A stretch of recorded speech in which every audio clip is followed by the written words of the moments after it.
Burnout, a familiar term for many, especially over the last few years. In today's Mental Health Monday, we're talking about how to overcome it. 9 News wellness expert Heather Hans is joining us. Good morning. Good morning. Nice to meet you in person. Oh, nice to meet you. It's been a while. It's nice to have you here. So burnout is something that we have talked a lot about over the last couple of years, feeling overwhelmed, feeling exhausted, detachment from the job.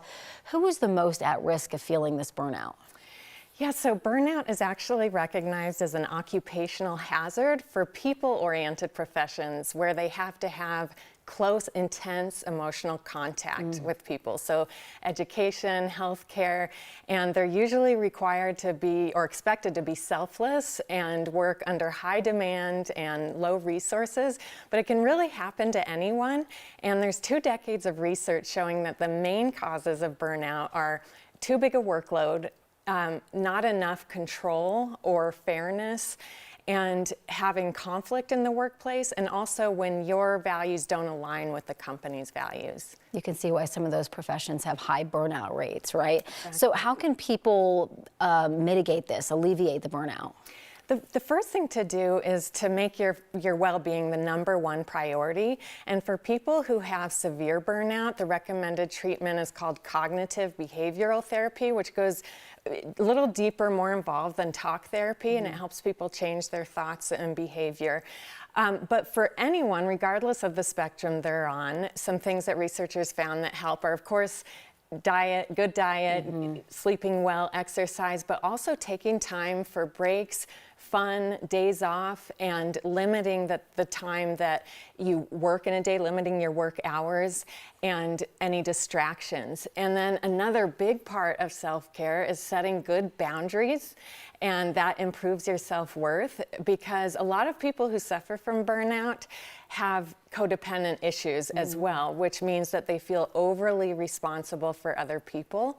And that often comes from growing up in a family where there's addiction or some other mental health issue or personality disorder.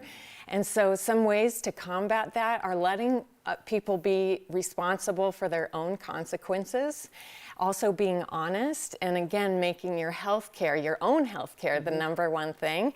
And then one more thing is to replace cynicism with positive action, because when you're overworked or you're not treated fairly, you don't have a say in the decisions, those types of things, you inevitably become cynical.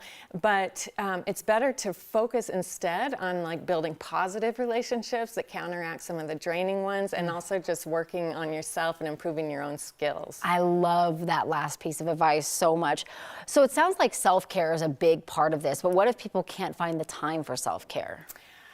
I think that's a great question, because we're all struggling to get the amount that we need. But if you take a week and just record all the ways that you spend your time, you will see some of the leaks in your energy, and then you can, for example, replace self-care with scrolling online and things like that. And then also just practice saying no, especially to people who take more than they give, and especially to your own inner critic. Oh, it's such a great piece of advice. I know the mindless scrolling takes so much time, the relationships that don't go anywhere.